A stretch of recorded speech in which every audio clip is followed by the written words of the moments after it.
bersama. Saya baca slide yang pertama, slide yang kedua, jemaat sekalian yang membaca, demikian sampai selesai ya. Dari kita berbalas-balasan. Cara hidup jemaat yang pertama. Orang-orang yang menerima perkataannya itu memberi diri dibaptis, dan pada hari itu jumlah mereka bertambah kira-kira 3.000 jiwa. Mereka bertekun dalam pengajaran rasul-rasul dan dalam persekutuan, dan mereka selalu berkumpul untuk memecahkan roti dan berdoa. Silakan jemaat.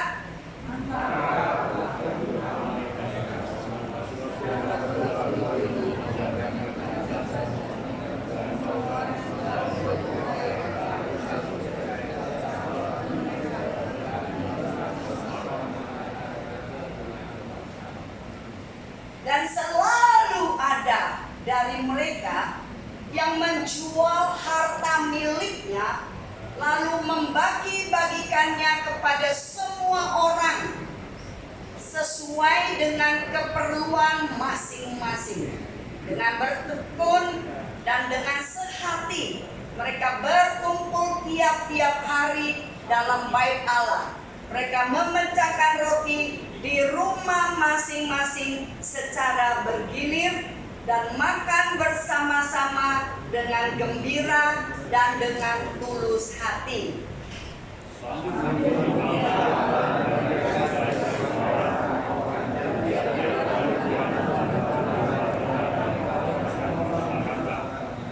Sedemikian jauh pembacaan firman Tuhan. Yang berbahagia adalah orang yang membaca firman dan mengamalkan firman itu di dalam kehidupan sehari-hari. Waktu Rasul Petrus menyampaikan berita Injil dengan semangat yang beriman, dan pada satu hari saja ada 3.000 orang ya yang bertambah. Wah, luar biasa ya. Dan setelah mereka bertambah jumlah mereka, apa yang mereka lakukan?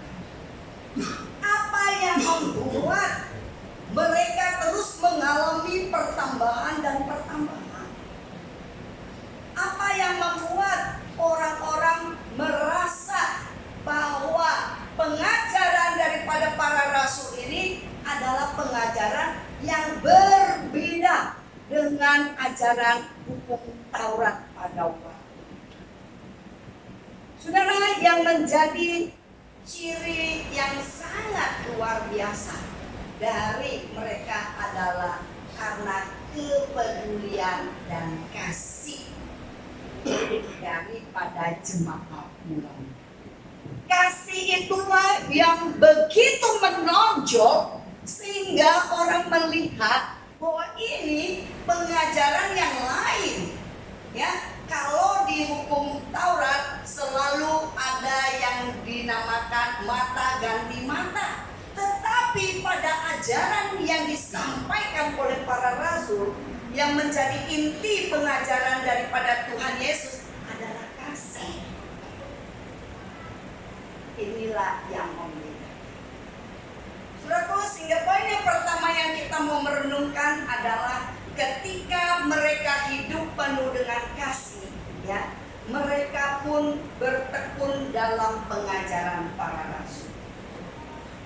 Jadi mereka bertekun dalam pengajaran para rasul, dan melalui pengajaran yang mereka terima, mereka memahami ajaran-ajaran daripada Tuhan Yesus. Karena murid-murid itulah yang menjadi saksi mata, yang menerima pengajaran daripada Yesus Kristus selama 3 tahun. Sehingga orang-orang yang menerima ya pengajaran daripada rasul-rasul itu, mereka merasakan begitu dekat dengan Tuhan. Karena murid-murid itu adalah orang yang duluan menerima pengajaran ini. sehingga mereka merasa perlu untuk menerima ya apa yang diajarkan oleh para rasul kepada generasi-generasi yang dulu. Kita bersyukur sekarang ya, sekalipun para rasul udah tidak ada, tetapi pengajaran-pengajaran itu sudah dibukukan di dalam Alkitab ini. Sehingga kita boleh mengerti akan pengajaran-pengajaran daripada para rasul, dan semua sudah tertuang di dalam Alkitab ini. Saudara, bagaimana kita harus setia kepada pengajaran yang ada di dalam Alkitab yang sudah ditulis oleh para rasul itu adalah sangat penting. Saudara, tahu nggak? Sekarang ini lagi tren pengajaran-pengajaran yang menyesatkan. Ya, kalau kita tidak based to the Bible, kita tidak punya pegangan yang kokoh di dalam Alkitab, maka kita akan gampang disesatkan.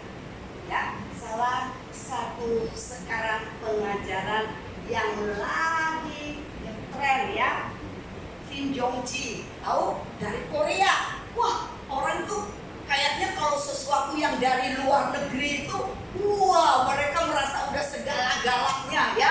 Wah, apalagi dari Korea ya, artis-artisnya terkenal ya, film-film drakornya pada bagus-bagus gitu ya, sehingga dianggap bahwa pengajaran di sana pun semuanya jadi bagus banget. Padahal itu adalah pengajaran yang sesat. Mengapa sesat? Karena mereka mengajarkan hal-hal yang tidak sesuai dengan Alkitab. Ya, salah satu ya tokohnya Limandhi itu dianggap sebagai orang yang datang berikutnya ini yang sebagai ya penyelamat ya. Kalau orang yang ikut dengan Bapak Limandhi ini, maka orangnya akan selamat. Hanya mereka yang selamat, orang lain yang di luar mereka nggak selamat. Dan mereka punya kitabnya sendiri. Nah, ini bentuk-bentuk penyesatan yang kita tidak mengerti ya. Oh, mereka bagus mengajarkan tentang kasih, mereka bagus mengajarkan kepedulian, wah mereka bagus untuk menolong orang ya, sehingga tanpa kita sadari kita terjebak ya. Dan kemudian ada lagi ajaran-ajaran sesat yang lain ya, yang disebut dengan Kristen progresif. Wah, Pak Gembala udah kasih tahu kita Kristen progresif. Apa sih Kristen progresif? Progresif kan bagus, progres, maju ya. Kalau dari kata progresifnya memang bagus, tetapi ajarannya nyasar. Apanya yang nyasar? Ya, mereka mengatakan bahwa di setiap orang ya bisa selamat kalau orang itu mau berbuat baik. Bahaya sekali mereka meniadakan satu ayat firman Tuhan yang Tuhan mengatakan, Tuhan Yesus katakan, akulah jalan kebenaran dan hidup. Tidak seorang pun yang sampai kepada Bapa tanpa melalui aku. Nah itu mereka seleweng. Wah, Tuhan yang penuh kasih nggak mungkin hukum orang. Jadi seolah-olah tidak lagi ada neraka. Bahaya sekali ya. Jadi bentuk penyesatan yang iblis lakukan ini begitu pelan, sedikit, tapi membawa kita kepada kebinasaan. Ya nggak apa-apa lah, beda dikit-dikit. Sudah tahu nggak? Waktu tahun 1980-an ada satu pesawat dari Inggris ya mau menuju Korea, tetapi pilotnya ada kekeliruan 1 derajat. 1 derajat tuh dikit nggak? Dikit, betul nggak? Cuma 1, cuma segini doang ya. Jadi waktu dia start, dia punya pesawat terbang, nggak tahu apanya yang error, itu hanya selisih 1 derajat. Tapi setelah sekian jauh penerbangan, itu membawa mereka nyasar begitu jauh ya, sampai menuju ke daerahnya Rusia ya. Mungkin si pilot Pilot nggak bisa bahasa Rusia. Sudah diberikan peringatan-peringatan, tapi namanya pilot dia berpatokan ya, dia nggak tahu kalau dia sudah berada di daerah orang lain. Akhirnya diberi peringatan, dia nggak ngerti bahasanya, kemudian ditembak oleh angkatan laut daripada Rusia dan 280 orang mati konyol hanya karena 1 derajat. Sudah, jangan anggap remeh. Pengajaran-pengajaran sesat semua dimulai dari hal yang kecil-kecil. Ya, oleh karena itu saudara, mari kita lihat based to the Bible, berdasarkan pengajaran para rasul. Saudara, mungkin kita kadang-kadang berikutnya, slide yang berikutnya, mungkin kadang-kadang kita lupa ini tentang bagian pengakuan iman rasul. Dan bagian pengakuan iman rasul ini sebenarnya adalah basic daripada pengajaran kekristenan. Ya, tahu nggak bagaimana riwayat adanya pengakuan iman rasul ini? Jadi pada waktu mereka mau pergi ke tempat-tempat pelayanan ya, dan berbagai tempat supaya semua orang bisa mendengarkan Injil Tuhan. Sebelum mereka berpisah, 12 murid itu memberikan setiap orang satu pernyataan kalimat, ya. Jadi kalimat itu apa? Aku percaya kepada Allah, Bapa yang Maha Kuasa, Pencipta langit dan bumi. Itu salah satu rasul yang mengatakannya. Kemudian disusul yang berikut. Saudara tahu nggak? Kok ada banyak orang nggak percaya loh kalau alam semesta ini diciptakan oleh Sang Pencipta, yaitu Bapa yang Maha Kuasa. Mereka bilang bahwa ini terjadi dengan sendirinya. Waktu ada letupan Big Bang ya, gitu ya, kalau saudara belajar ya, ada letupan itu makin lama letupan itu membentuk ya bagian-bagian yang kecil. Nah, nanti terciptalah alam semesta. Ya. Dan manusia terbuatnya dari evolusi. Manusia itu dari monyet. Saudara mau dibilang saudara dari monyet? Kalau saya sih nggak mau, ya. Saya nggak mau kalau dibilang saya nenek moyang saya monyet. Saya adalah manusia yang diciptakan oleh Bapa yang Maha Kuasa. Jadi ini dasarnya ya. Dan kepada Yesus Kristus anaknya yang tunggal Tuhan kita, yang dikandung dari Roh Kudus, lahir dari anak darah Maria. Jadi ini adalah doktrin dasar bahwa Tuhan Yesus adalah Tuhan dan sekaligus adalah manusia. Dan ini tidak boleh diganggu-gugat. Kalau ada pengajaran yang tidak percaya sama Yesus Kristus adalah Tuhan, berarti dia bukan kekristenan. Seperti saksi Yehova. Saksi Yehova nggak percaya kalau Yesus itu Tuhan. Oh, Yesus itu derajatnya lebih rendah dari Bapa. Padahal di dalam Alkitab mengatakan Allah Bapa, Anak dan Roh Kudus adalah satu kesatuan yang utuh yang tak terpisahkan. Ya. Kemudian bagian yang berikutnya, dan kita percaya ya bahwa Yesus mati ya, menderita sengsara, mati disalib ya, dan dikuburkan, turun dalam kerajaan maut, dan pada hari yang ketiga bangkit daripada kematian.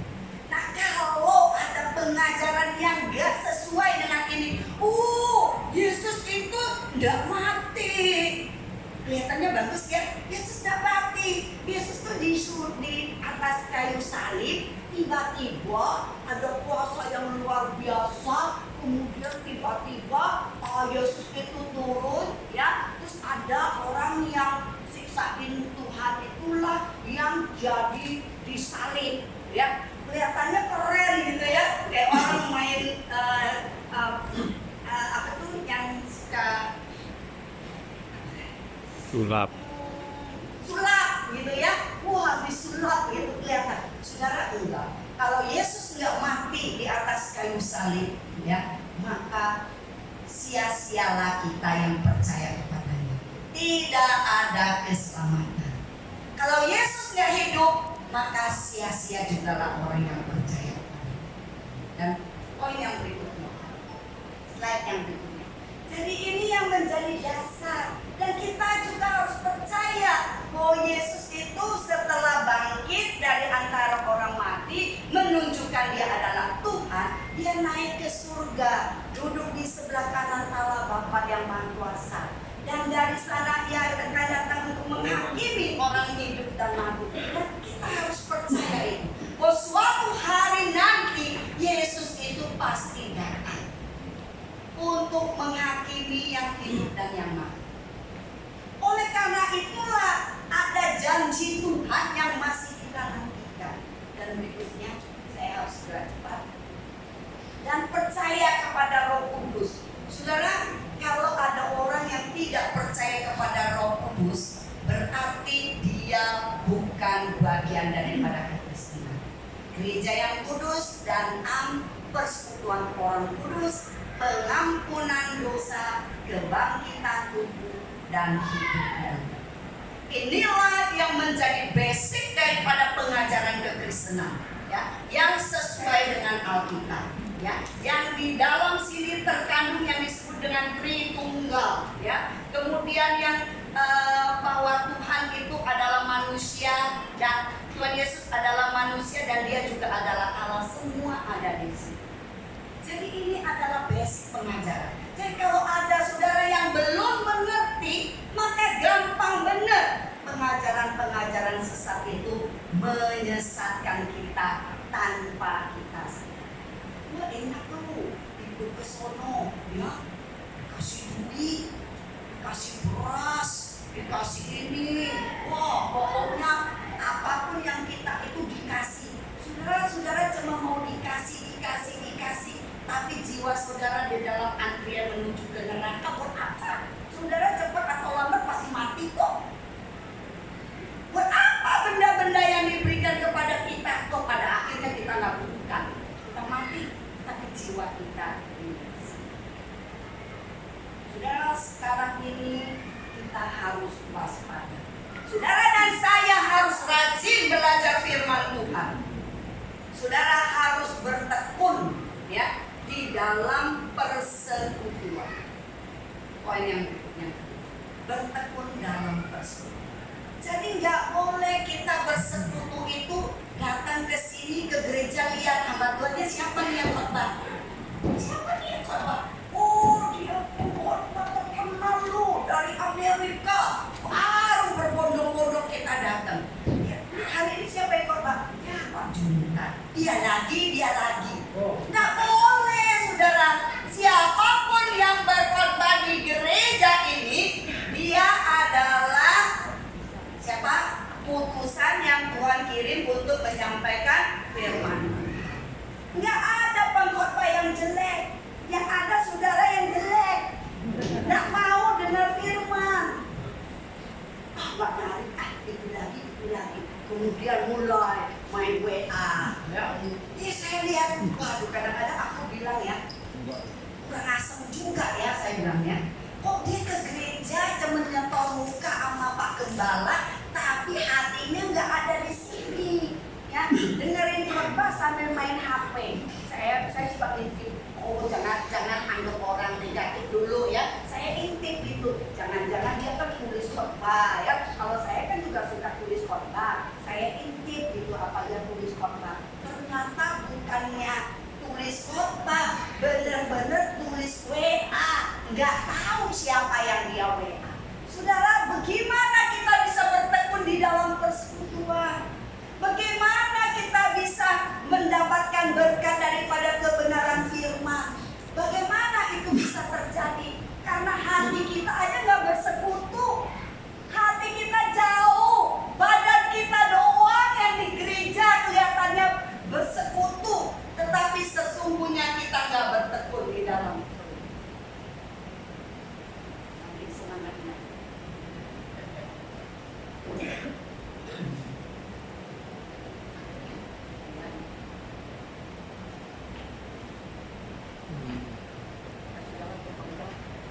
Ya, baik. Jadi saudaraku, bagaimana kita bisa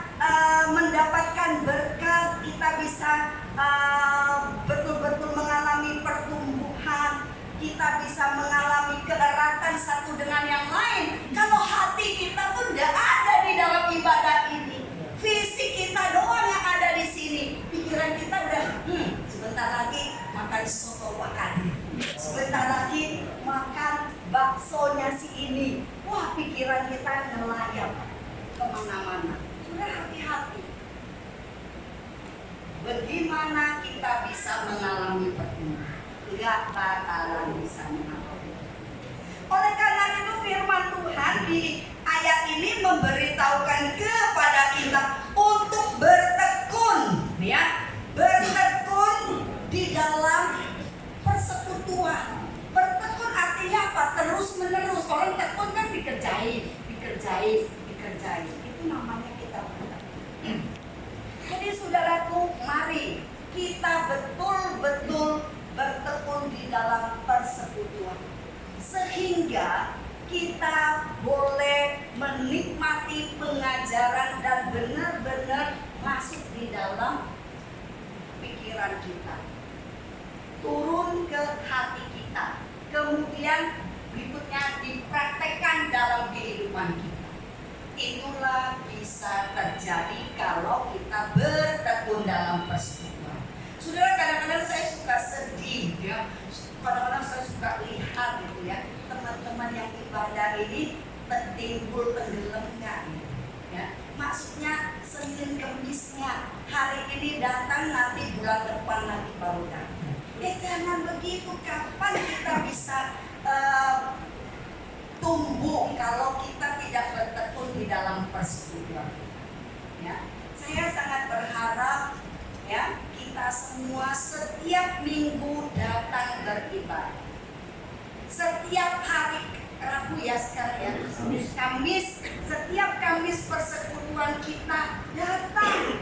Kalau kita datang, kita bisa bersekutu, bisa mendoakan, dan kita bisa saling menolong. Itu yang Tuhan mau, dan itu yang mencerminkan, ya, dan mencerminkan kita adalah saudara di dalam Tuhan. Bagaimana mungkin kita mengaku kita saudara, tapi kita nggak senang bertegur sapa, kita nggak senang bersekutu? Sayang sekali, saudara. Kalau kita mengatakan kita adalah saudara, maka kita ingin bertekun, kita ingin bersama-sama mendorong satu dengan yang lain supaya kita mengalami perjalanan rohani yang maju.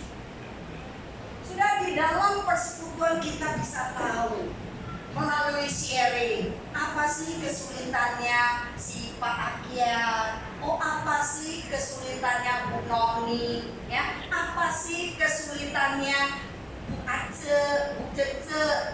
Semua itu lewat apa? Persekutuan. Kalau nggak lewat persekutuan, nggak pernah cerita. Emangnya Pak Gembala, Pak Andreas itu malaikat bisa tahu? Aku sakit, tapi Pak Gembala doain pun enggak. So saya tanya, kasih tahu nggak sama Pak Gembala? Enggak. Emangnya Pak Gembala tahu kalau kamu nggak kasih tahu? Jadi inilah lucunya anak-anak Tuhan sekarang ini. Gampang ngambek, tapi nggak kasih tahu. Kenapa hal itu membuat dia ngambek? Aku nggak datang, aku nggak didatengin. Aku ini sudah di rumah sakit 5 hari. Dari gereja GABK Haleluya gak ada satupun yang datang tengok saya. Tapi orang yang dari sono, tetangga saya yang bukannya agama sama dengan saya, datang tengok saya. Mungkin saya tanya, kasih tahu nggak kepada Pak Akian bagian pembesukan? Enggak. Nah kalau enggak, salah siapa dong? Salah sendiri. Jadi kalau ada apa-apa itu kan handphone setiap hari dikasih tahu, WA kan dikasih tahu siap ibadah, telepon ke sini kalau perlu dilayani. Jadi saudara, jangan jadi anak-anak Tuhan yang cengeng, ya, yang maunya dilayani, mau dilayani oke, tapi yang lucunya nggak mau kasih tahu. Itu yang aku buatnya itu. Benar-benar bohong beliau, pusing saya, nggak kasih tahu tapi pengen dikunjungi, ya. Mulai sekarang jangan lagi ya. Setuju nggak? Yang setuju angkat tangan. Wah iya ya. Kalau ada apa-apa kasih tahu sama Pak Gembala. Gembala. Kalau sungkan kasih tahu sama Pak Gembala, Bo kasih tahu sama Pak Akyat. Pak Akyat ya, betul ya, yang menangani bagian kunjungan ya. Nah, kasih tahu. Jadi betul-betul kita bertekun di dalam persekutuan. Jadi persekutuan kita tuh bukan persekutuan yang basa-basi gitu. Bukan basa-basi. Enggak. Persekutuan kita ada persekutuan yang otentik. Enggak boleh hanya basa-basi. Apa adanya, saling ngertiin, saling membangun. Itulah yang Tuhan mau. Ya. Kalau persekutuan kita hanyalah basa-basi, cuma nyentuh muka doang, tetapi habis itu pulang dengan kekosongan, sayang sekali. Buang waktu, buang tenaga, buang ongkos, tapi kita tidak dapetin apa-apa. Ya, rugi nggak? Rugi. Biasa orang-orang Tiongkok nggak mau rugi, mau cuan punya. Kalau mau cuan, ayo kita bertekun dalam persekutuan yang saling sharing dan saling membangun. Poin yang berikutnya, bertekun dan bersehati berbagi kasih. Saudara, bagian ini yang Tuhan ajarkan kepada kita, bertekun, bersehati dan berbagi kasih. Bagaimana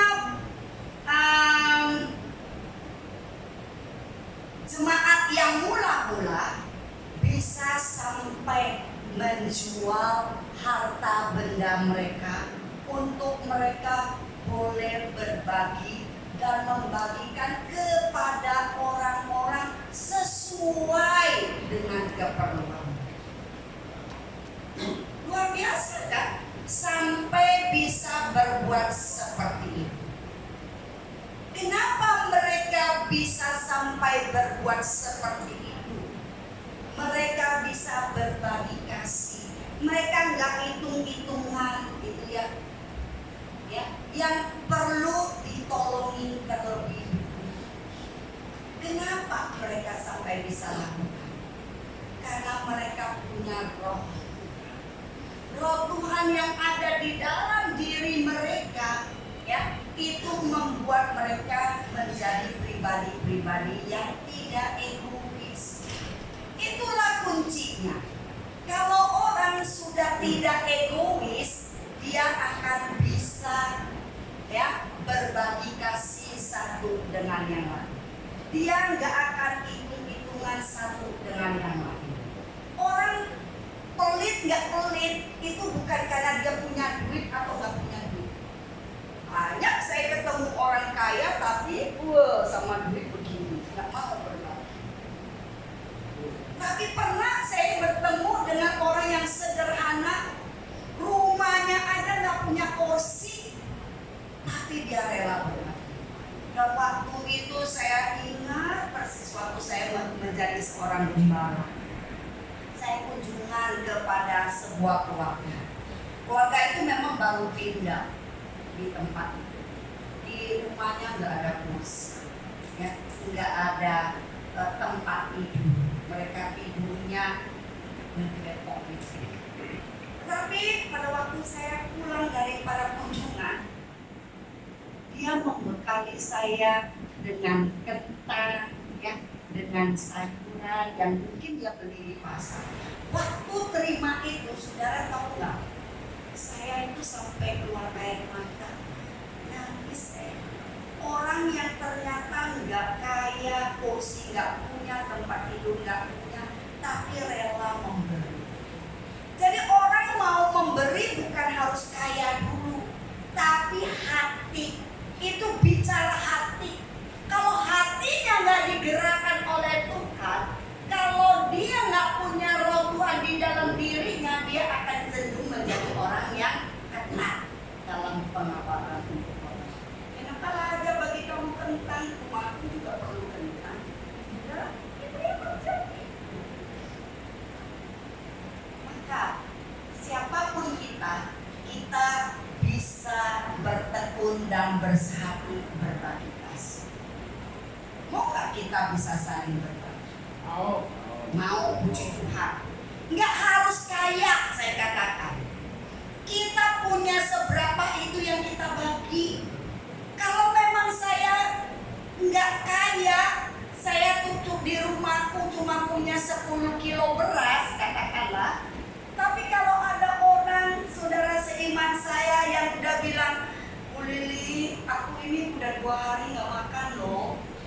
Masa sih kita tega? Oh iya, saya doain ya, Tuhan berkati, pulanglah dengan damai sejahtera. Kalau saya bilang itu konyol, ya. Tetapi kalau saya, saya cuma punya 10 kilo beras. Apa salahnya saya kasih 1 kilo supaya hari itu dia bisa makan?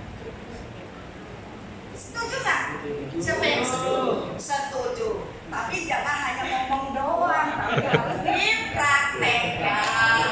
Jadi bertekun dan bersehati berbagi kasih, enggak juga aji mumpung. Ya, enggak boleh aji mumpung. Tahu nih, Pak Junta nih orangnya penuh kasih nih, ya. Ya, wah Pak Junta nih kalau saya ngeluh dikit aja, wah dia pasti udah ngasih. Wah, jadi kita tuh aji mumpung. Yang ada kesulitan sedikit langsung ke Pak Junta. Pak Junta, kurang duit nih Pak Junta, gitu. Ini begini nih, gitu. Udah, Pak Junta kan enak nggak enak, pokoknya ngasih sedikit.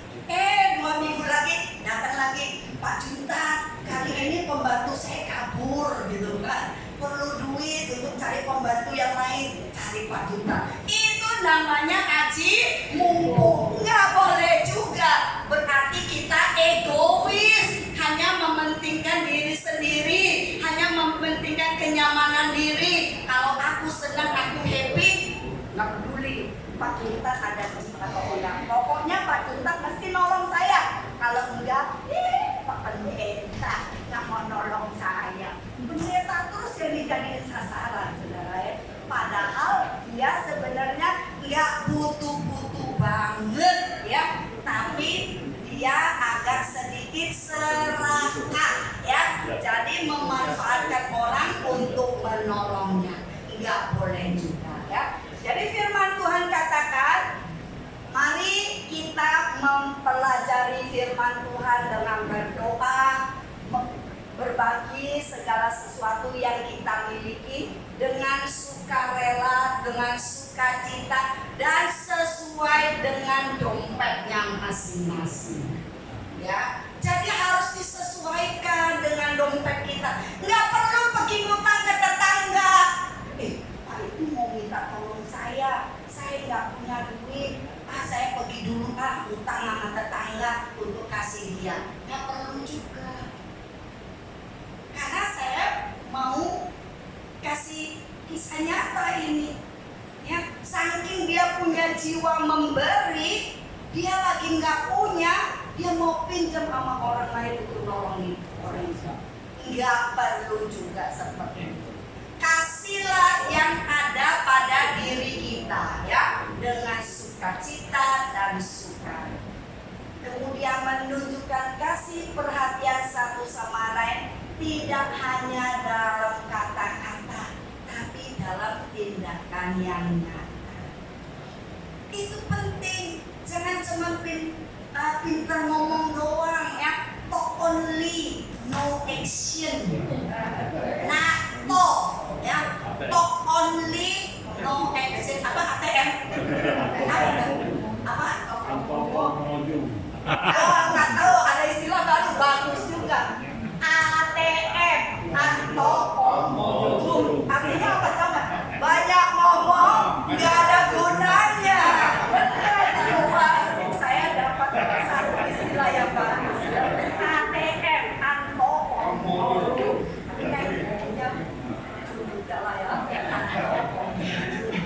Banyak ngomong nggak ada gunanya. Ayo, mendingan kita sedikit ngomong tapi action ada. Ini kok gambar yang berikutnya. Nah, saya bikin satu quote, saya bikin ini, ya. Berikutnya, ayo.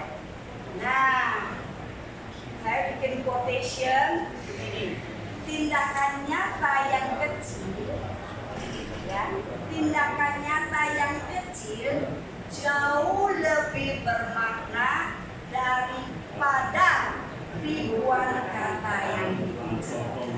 Nah, jadi nggak mau ngomong tapi beraction, nggak banyak ngomong tapi melakukan tindakan walaupun itu kecil. Ya, tindakan yang kita lakukan nggak selalu harus duit, tidak. Tapi apa? Bentuk perhatian, kasih jalan keluar, ya. Apa yang kita bisa buat? Dia butuh kerjaan, kan saudara kan banyak teman, carilah si A si B, ada nggak kerjaan? Bagian ini ada nih teman gereja saya yang mau kerja. Nah itu juga adalah action. Jadi saudara, action kita tuh tidak selalu harus berupa duit, tapi apa yang kita lakukan yang berupa bantuan yang kita bisa berikan itu juga adalah kebaikan, ya. Kita lihat ya, jadi pada waktu Rasul lagi bertemu, ya, coba kita lihat ada yang bawa yang barang duit, ya, di atas meja. Kemudian ada yang bawanya cuma buah-buahan, ya. Ada yang bawa hasil gandum dan sebagainya. Tapi semua itu berkat. Ya, mari kita melakukan bertekun dan bersehati berbagi kasih untuk menyatakan bahwa kita adalah anak-anak Tuhan. Ya. Bapak kita adalah Bapak yang penuh kasih. Kalau Bapak kita adalah Bapak yang penuh kasih, yang selalu memberikan apa yang menjadi kebutuhan kita. Masakan kita adalah anak-anaknya, enggak menjadi pribadi-pribadi yang penuh kasih. Pohon durian menghasilkan durian, pohon mangga menghasilkan mangga. Anak Tuhan yang penuh kasih itu selalu disayang. Betul? Mari kita berdoa. Terima kasih Tuhan, Engkau mengajarkan kami untuk boleh bersekutu, untuk kami boleh peduli satu dengan yang lain. Engkau mengajarkan kami untuk boleh bertekun di dalam pengajaran firman. Engkau mengajarkan kami untuk rajin untuk bersekutu, dan Engkau juga mengajarkan kami untuk berbagi kasih. Tolong kami Tuhan, supaya kami boleh menjadi pribadi-pribadi yang penuh dengan kasih, pribadi-pribadi yang sungguh-sungguh mengasihi Bapa, mengasihi sesama kami seperti kami mengasihi diri kami sendiri.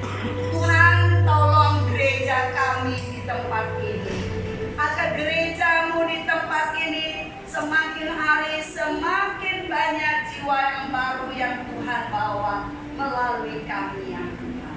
Melalui kami memberikan kesaksian hidup yang luar biasa, kami akan membawa banyak jiwa kepadamu. Seperti dengan jemaat yang mula-mula mereka bertekun dalam pengajaran Rasul, mereka hidup di dalam persekutuan, mereka hidup di dalam berbagi kasih, dan kami melihat betapa bahwa jemaat mula-mula itu diberkati oleh Tuhan. Tuhan, tolong kami agar jemaat di ABK Haleluya, tempat kami beribadah, semakin hari semakin bertambah jumlahnya. Semakin hari semakin kami banyak belajar firman Tuhan, semakin kami bertumbuh di dalam Engkau. Terima kasih Tuhan, terima kasih untuk hamba-Mu yang selesai menyampaikan kebenaran firman Tuhan. Dan Engkau saja yang menolong agar mereka yang mendengar, yang masuk ke dalam pikirannya, dan Engkaulah yang menurunkannya ke dalam hati mereka masing-masing, sehingga mereka dapat mempraktekkan firman yang didengar pada hari Minggu ini di dalam kehidupan sehari-hari. Terima kasih Tuhan untuk Pak Gembala. Kami juga berdoa agar Tuhan terus tambahkan kesehatan untuk Pak Gembala, supaya Pak Gembala diberikan hikmat yang luar biasa untuk terus menggembalakan gereja Tuhan di tempat ini. Demikian juga para hamba-hamba Tuhan yang lain yang membantu di dalam pelayanan di sini, Engkau pun boleh memberkati. Terima kasih Tuhan, kami berdoa hanya di dalam nama Tuhan kami Yesus Kristus, Juru Selamat kami yang hidup.